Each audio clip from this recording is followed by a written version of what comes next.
1. During the winter of 1927 to 28, officials of the federal government made a strange and secret investigation of certain conditions in the ancient Massachusetts seaport of Innsmouth.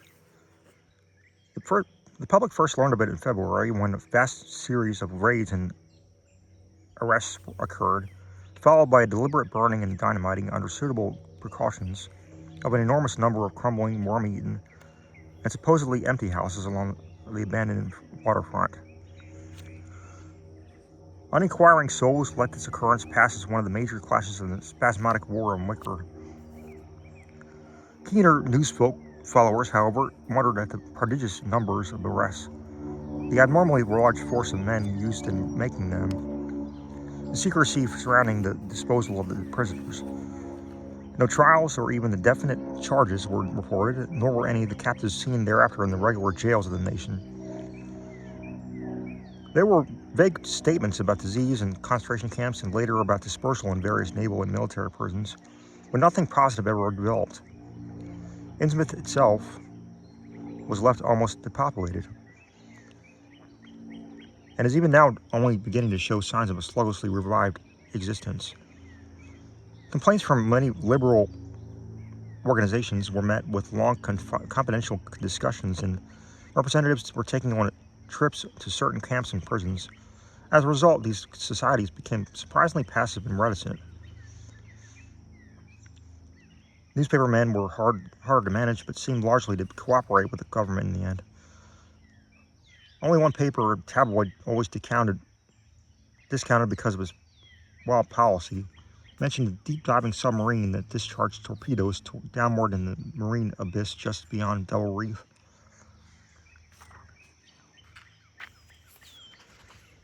That item, gathered by chance in a haunt of sailors, seemed indeed rather far-fetched, since the low black reef lies a full mile and a half out from Innsmouth Harbor. People around the country and nearby towns muttered a great deal among themselves, but said very little to the outer world. They had talked about dying in half-deserted Innsmouth for nearly a century. Nothing new could be wilder or more hideous than what they had whispered and hinted years before. Many things had taught them secretiveness, and there was now no need to exert pressure on them. Besides, they really knew very little, for wide salt marshes, desolated and unpeopled, keep neighbors off from Innsmouth on the landward side. But I'm going to defy the ban on speech about this thing.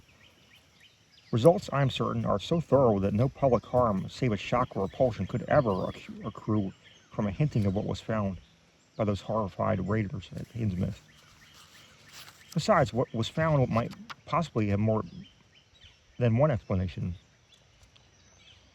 I do not know just how much of the whole tale has been told even to me, and I have many reasons for not wishing to probe deeper. For my contact with this affair has been closer than that of any other layman, and I have carried away impressions which are yet to drive me to drastic measures. It was I who fled frantically out of Innsmouth on the early morning hours of July 16th, 1927, and of whose frightened appeals for government inquiry and action brought on the whole reported episode. I am willing enough to stay mute while the affair was fresh and uncertain, but now that it is an old story with public interest and curiosity gone, I have an odd craving to whisper about those few frightful hours in the ill-rumored and evilly shadowed seaport of death and blasphemous abnormality. The mere telling helps me restore confidence in my own faculties and restore myself that I was not simply the first to succumb to a contagious nightmare hallucination. It helps me, too, in making up my mind regarding a certain terrible step which lies ahead of me. I never heard of Innsmouth until the day before I saw it for the first, and, so far, last time. I was celebrating my coming of age by a tour of New England, sightseeing, antiquarian, and genealogical, and had planned to go directly from Newburyport to Arkham once my mother's family was derived. I had no car, but was traveling by train, trolley, and motor coach. always seeking the cheapest possible route. In Newburyport, they told me that the steam train was the thing to take to Arkham, and it was only at the station ticket office that I was demurred at the when I demurred at the high fare that I learned about Innsmouth. The stout, shrewd-faced agent, whose speech showed him to be no local man, seemed sympathetic toward my efforts in economy and made a suggestion that none of my informants had offered. "You could take that old bus, I suppose," he said with a certain hesitation, "but I ain't thought of much of hereabouts. It goes through Innsmouth. You may have heard about that, and so the people don't like it. Run by an Innsmouth fellow, Joe Sargent, but never gets any custom from here, or Arkham either, I guess. Wonder it keeps going and running at all. I suppose it's cheap enough, but I never see more than 2 or 3 people in it. Nobody but those Innsmouth folks leaves the square front of Hammond's drugstore, and at 10 a.m. and 7 p.m., unless they changed over lately. Looks like a terrible rattle trap. I've never been on it." That was the first I heard of Shadow's Innsmouth. Any reference to a town not shown on common maps or listed in recent guidebooks would have interested me, and the agent's odd matter illusion roused something of real curiosity. A town able to inspire such dislike in its neighbors, I thought, must be at least rather unusual, or rather worthy of a tourist attention. If it came to before Arkham, I would stop off there, so I asked the agent to tell me something about it. He was very deliberate and spoke with an air of feeling slightly superior to what I had said. "Innsmouth? Well, it's a kind of queer town down at the mouth of the Monoxet. Used to be an old city, almost a city, quite a port before the War of 1812, but all gone to pieces since the last 100 years or so. No railroad now, B&M never went through, and the branch line from Raleigh was given up years ago. More empty houses than there are people, I guess, and no business to speak of except fishing and lobstering. Everybody trades mostly either here or Arkham or Ipswich. Once they had quite a few mills, but nothing's left now except one gold refinery running on the leanest kind of part-time. That refinery, though, used to be a big thing, and Old Man Marsh, who owns it, must be richer than Croesus. Queer old duck, though, and sticks mightily close to his home. He's supposed to have developed some kind of skin disease or deformity late in life that makes him keep out of sight. Grandson of Captain Obed Marsh, who founded the business. His mother seems to have been some kind of foreigner. They say a South Sea Islander. So everybody raised Cain when he married an Ipswich girl 50 years ago. They always do that about Innsmouth people, and folks hereabouts always try to cover up any Innsmouth blood they have in them. But Marsh's children and grandchildren look just like anyone so far as I can see. I've had them pointed out to me here, though, kind of think of it, the elder children don't seem to be around lately. Never saw the old man. And why is everybody so down on Innsmouth? Well, young fellow, you mustn't taken too much stock in what people around here say. They're hard to get started, but once they do get started, they never let up. They've been telling things about Innsmouth, whispering them mostly for the last 100 years, I guess. I gather they were more scared about it than anything else. Some of the stories will make you laugh about old Captain Marsh's driving out bargains with the devil and bringing Ibsen out of hell where they live in Innsmouth. Or about some kind of devil worship of awful sacrifices in some place near the wharves that people stumbled on 1845 or thereabouts. But I come from Panton, Vermont, and that kind of story don't go down well with me. You ought to hear, though, what some of the old-timers tell about the Black Reef of the coast. Devil Reef, they call it. It's well above water a good part of the time. Never much below it. But at that, you could hardly call it an island.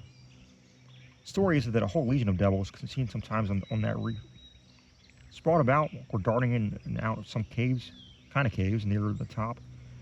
It's a rugged, uneven thing, a good bit of over a mile out, and towards the end of shipping days, sailors used to use them to make big detours just to avoid it. That is, sailors didn't hail from Innsmouth. One of the things they had against old Captain Marsh was he was supposed to land on it sometimes at night when the tide was right. Maybe he did, for I dare say the rock formation was interesting.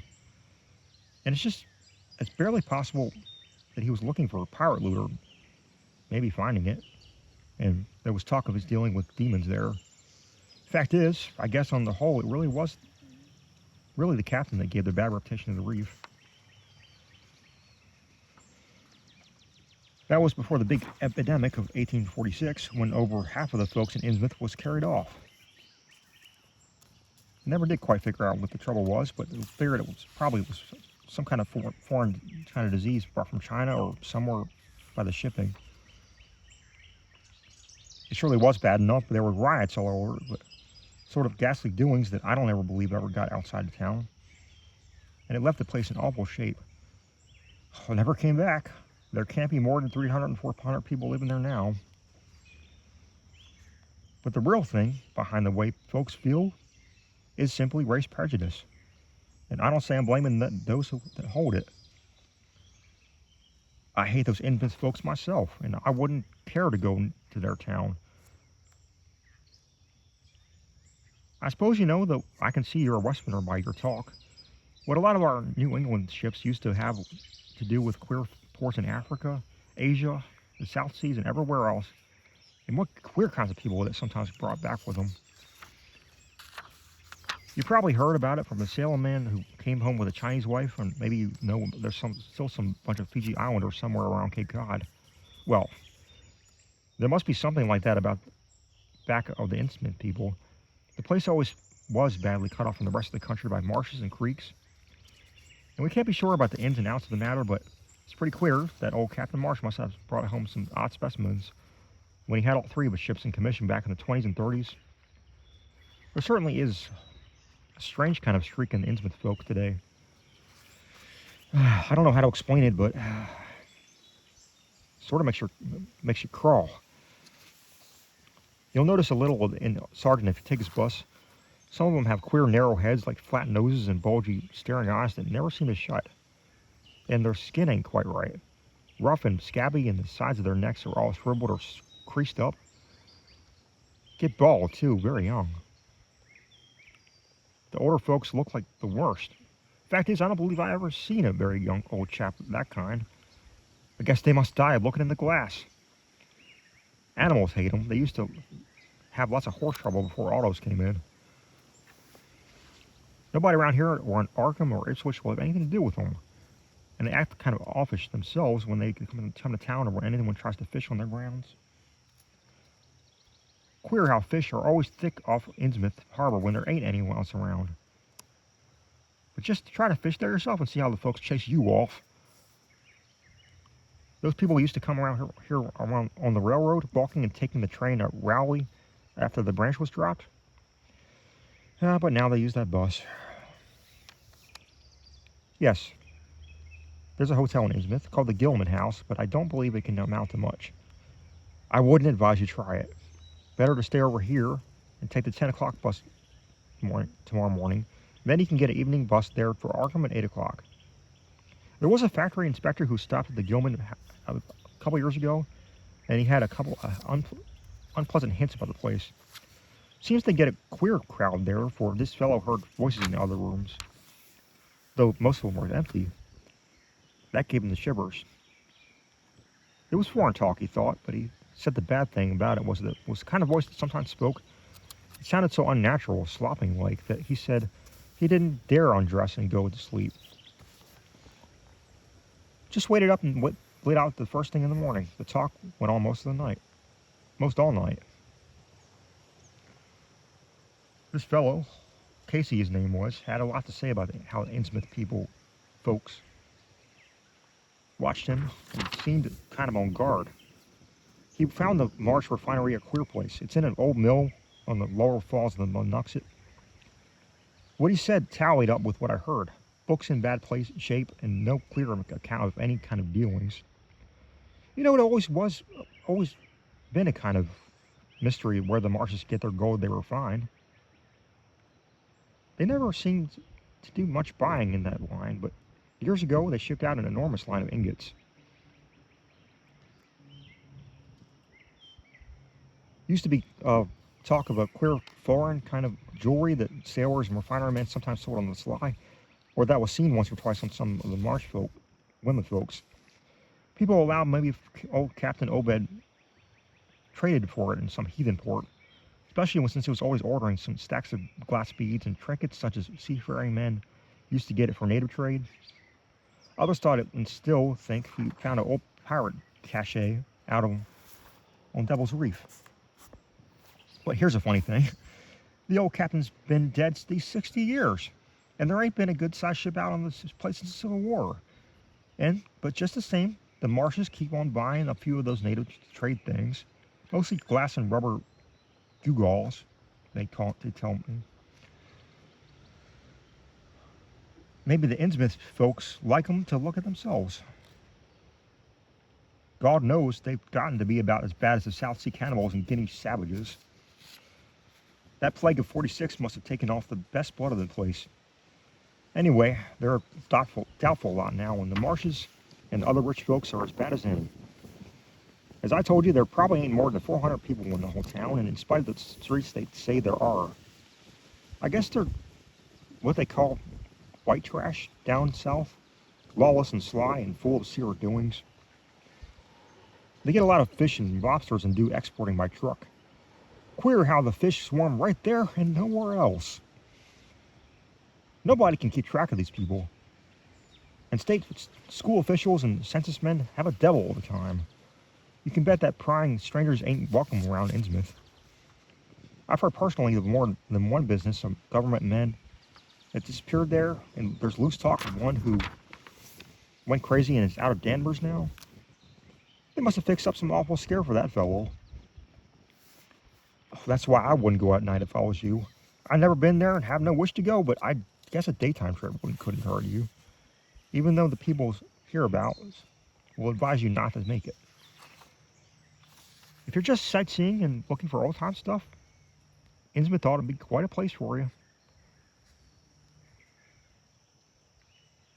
And so I spent a part of it that evening at the Newburyport Public Library looking up data about Innsmouth. When I tried to question the natives in the shops, the lunchroom, the garages, and the fire station, I had found them even harder to get started than the ticket agent had predicted, and realized that I could not spare the time to overcome the first instinctive reticences. They had a kind of obscure suspiciousness, as if there were something amiss with anyone who too much interested in Innsmouth. At the YMCA, where I was stopping, the clerk merely discouraged my going to such a dismal, decadent place, and the people at the library showed much the same attitude. Clearly, in the eyes of the educated, Innsmouth was merely an exaggerated case of civic degeneration. The Essex County histories on the library shelves had very little to say, except that the town was founded in 1643, noted for shipbuilding before the Revolution, a seat of great marine prosperity in the early 19th century, and later a minor factory center using the monoxide as power.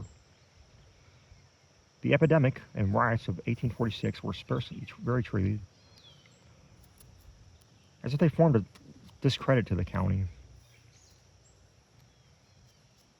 References to decline were few, though the significance of the later record was unmistakable. After the Civil War, all industrial life was confined to the Marsh Refining Company, and on the marketing of gold ingots formed only the remaining bit of a major commerce aside of the eternal fishing. That fishing paid less and less as the price of commodity fell and large-scale corporations offered competition, but there was never a dearth of fish around Innsmouth Harbor. Foreigners seldom settled there, and there was some discreetly veiled evidence that a number of Poles and Portuguese who had tried it had been scattered in a peculiarly drastic fashion.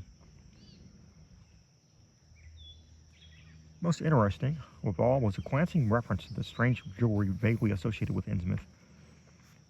It had evidently impressed the whole countryside more than a little, for mention of was made of specimens in the Museum of Miskatonic University at Arkham, and in the display room of the Newburyport of Historical Society. Fragmentary descriptions of these things were bald and prosaic, but they hinted to me as an undercurrent of persistent strangeness. Something about them seemed so odd and provocative that I could not put them out of my mind. And despite the relative lateness of the hour, I had resolved to see that this local sample, said to be a large, queerly proportioned thing, evidently made for a tiara,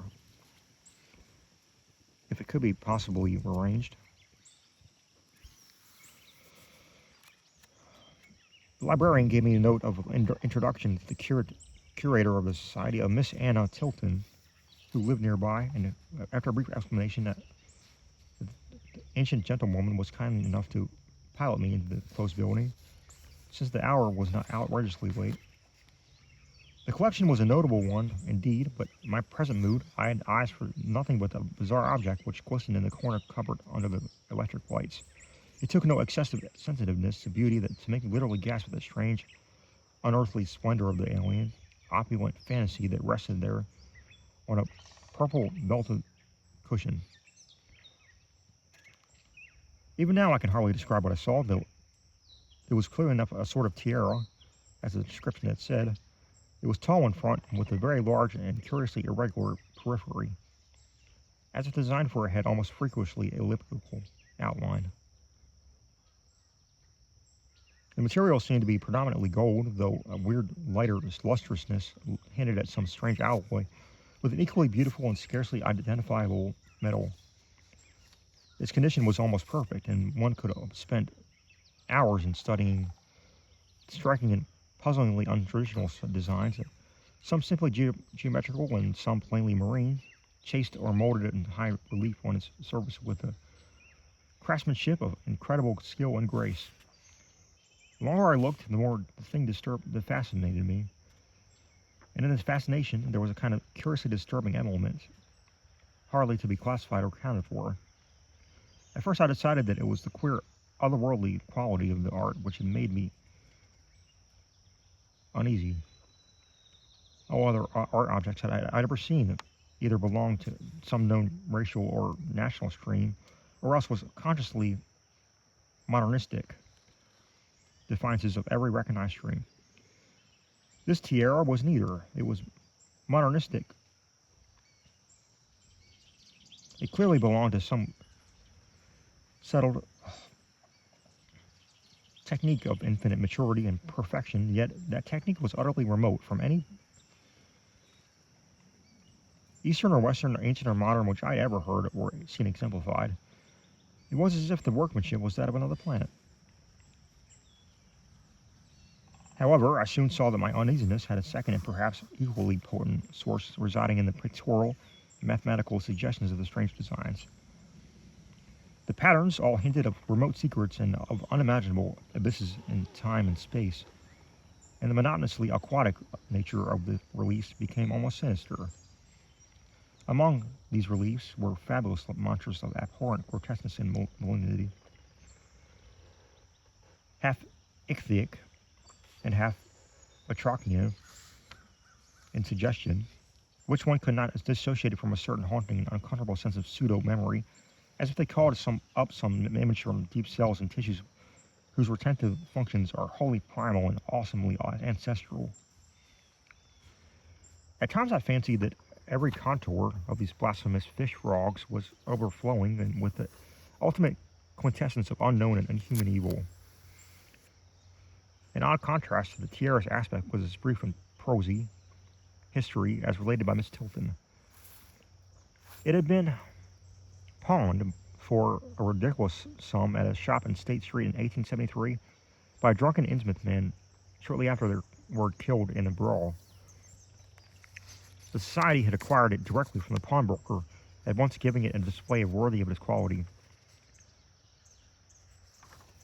It was labeled as a probable East Indian or Indo-Chinese province, though the attribution was frankly tentative. Miss Tilton, comparing all possible hypotheses regarding its origin and its presence in New England, was inclined to believe that it formed a part of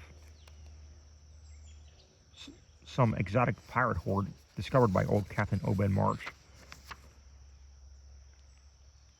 This view was surely not weakened by the insistent offers of purchase by a high price, which the Marshes began as soon as they knew of its presence, and which they repeated to this day despite the society's unvarying determination not to sell. As the good lady showed me out of the building, she made it clear that the pirate theory of the Marsh fortune was a popular one among the intelligent people of the region. Her own attitude toward shadowed Innsmouth, which she had never seen, was one of disgust at a community slipping far down the cultural scale, and she assured me that the rumors of devil worship were partly justified by a peculiar secret cult which had gained force there and engulfed all of the Orthodox churches. It was called, she said, quote unquote, the Esoteric Order of Dagon, and was undoubtedly a debased, quasi-pagan thing, imported from its east a century before, at a time when the Innsmouth fisheries seemed to be going barren. Its persistence among the simple people was quite natural in view of the sudden and permanent return of an abundantly fine fishing, and it soon became the greatest influence known on the town, replacing Freemasonry altogether and taking up headquarters in the old Masonic Hall on New Church Green. All of this, to the pious Miss Tilton, formed an excellent reason for shunning the ancient town of decay and desolation, but to me, it was merely a fresh incentive. To my architectural and historical anticipations was now added an acute anthropological zeal, and I could scarcely sleep in my own small room at the Y as the night wore away.